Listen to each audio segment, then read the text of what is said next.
쓸모아 26일 사우디아라비아 왕위 계승자 모하메드 빈 살만 왕세자가 한국에 왔습니다. 300명의 대규모 경제사절단을 끌고 작정하고 왔는데요. 26일 청와대에서 문재인 대통령을 만나고 4대 그룹 총수와도 회동을 했습니다. 그는 국제사회에서 MBS, 무함마드 빈 살만이라는 약칭으로 불리고 있죠.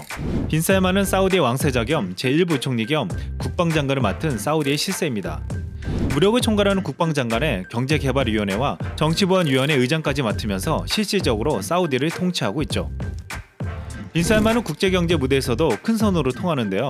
사우디는 미국, 러시아와 함께 세계 3대 산유국이고 석유 수출국 기구에도 막대한 영향력을 행사하고 있습니다. 세계 최대 석유회사인 사우디 국영 아람코가 빈 살만의 통제 범위 아래 있습니다. 이 때문에 트럼프 사위 제러드 쿠시너도 수시로 빈 살만을 만나 중동 지역 문제와 경제 문제를 논의하고 있죠. 빈 살만은 만수르보다도 훨씬 부자라고 알려져 있는데요. 맨체스터 시티의 오너 만수르는 개인 재산이 약 30조 원입니다. 가문의 재산까지 합하면 600조 이상이 된다고 하죠. 많게는 1000조까지도 보고 있습니다. 작년에 만수르가 맨체스터 시티를 인수한 데 이어 빈 살만은 맨유를 40억 파운드, 약 6조 원에 인수라고 했었는데요. 이때 알려진 그의 개인 자산 규모는 8,500만 파운드, 약 1254조 원에 가까웠습니다. 개인 자산이 30조로 알려진 만수르보다 무려 400배 이상의 부자였습니다. 빈 살만은 지난해 터키 이스탄불에서 언론인 자말 카슈쿠지 암살 사건과 관련해 곤혹을 치른 바 있었는데요. 당시 유엔은 100일 쪽에 이르는 보고서를 발표하고 사우디 정부가 계획적이고 탈법적인 처형에 책임이 있다고 지적했었습니다. 국제사회는 빈 살만을 사건의 주범으로 보고 지탄한 것입니다.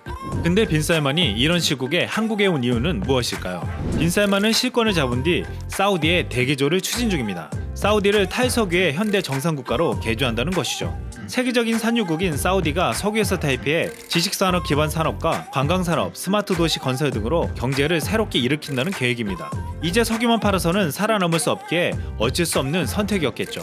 이미 전 세계는 석유보다 재생에너지 소비 속도가 굉장히 빠르게 증가하고 있습니다. 이대로만 가다가 사우디 경제는 곧 바닥이 날 것이 뻔히 보이고 있습니다. 그래서 사우디는 비전 2030을 내세웠습니다.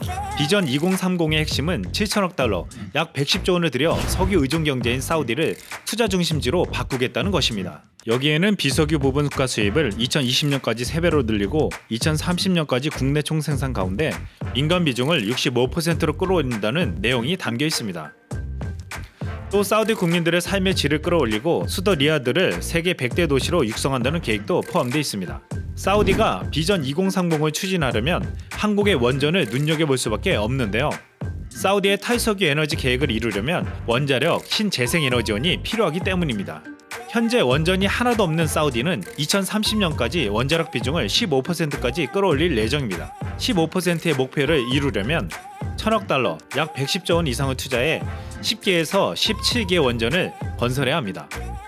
전 세계에서 사우디 수준의 원전 건설 프로젝트를 수행할 수 있는 국가는 서방에서는 한국과 프랑스, 옛 공산권에서는 러시아와 중국 정도입니다. 최근 프랑스 국영 원전사인 아레바는 핀란드 원전 공사가 지연되면서 투자 여력과 신뢰를 잃었습니다. 러시아와 중국은 원전 종류가 서방형과 달라서 신뢰성과 투명성을 확보하기가 어렵습니다. 결국 뛰어난 원전 기술과 건설 경험을 가진 한국을 찾은 것입니다. 한국에서 독자 개발한 한국형 표준 원자로 APR 1400은 미국 내에서도 승인을 받으며 전 세계에서 가장 안전하다는 평가를 받았습니다. 그러니까 사우디 빈 살만이 비전 2030을 이루려면 한국의 원전 기술이 필요한 것입니다. 빈 살만은 2030을 내걸고 엄청난 거액의 프로젝트를 시도하고 있는데요. 이 프로젝트를 하려면 돈이 필요합니다. 그래서 빈 살만은 막대한 부를 거머쥔 왕족들에게 도움을 청했죠. 하지만 그들은 비협조적이었고 몰래 해외로 자산을 빼돌렸습니다. 이에 빈 살만은 부패 혐의로 왕족과 기업인 등을 체포한 뒤 재산 상당을 헌납받는 조건으로 풀어주기도 했죠. 사우디 검찰총장은 이때 구금된 이들의 부패 규모가 커서 최소 1000억 달러, 약 110조 원에 달한다고 했습니다. 빈 살만은 자신을 반대하는 반대파를 숙청하기도 했지만 이들로부터 돈을 얻어내기 위한 목적이기도 한 것입니다. 빈 살만은 최근 국영 석유회사인 아람코를 내년에 사우디와 해외 증시에 동반 상장하려고 하고 있습니다. 지분을 일부 팔아 금액을 확보할 계획이죠. 아람코는 지분 100%를 사우디아라비아 왕실이 가지고 있는 비상장 회사였는데요. 사우디는 아람코에서 나오는 세금 배당 로열티 등을 통해 국가 재정의 67%를 충당하고 있습니다. 상장을 위해 이 회사의 실적이 최초로 전 세계 금융시장에 공개되었는데요. 이 회사의 지난해 영업이익은 무려 2240억 달러, 약 254조 원에 달했습니다. 그간 세계 1위로 꼽히던 애플이 818억 달러였으니 이보다 거의 3배에 가까웠죠. 2위 삼성이 776달러, 3위 로열더 치쉐이가 533달러, 1, 2, 3위 회사의 이익을 모두 더한 것보다도 많았습니다. 그동안 사우디가 이 회사를 통해서 번 돈이 얼마나 대단했는지를 알 수 있었습니다. 이를 통해 국가의 돈을 마구 퍼주고 부를 쌓아온 것이죠. 이제 잔치는 끝났습니다.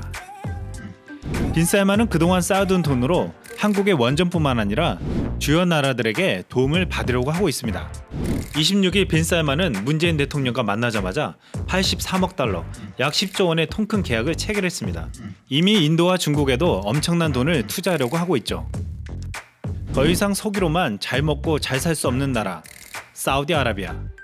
빈살만은 그동안 번 엄청난 돈으로 이제 나라를 바꾸려고 하고 있습니다. 빈살만은 과연 사우디를 살릴 수 있을까요? 이상 쓸멍이었습니다.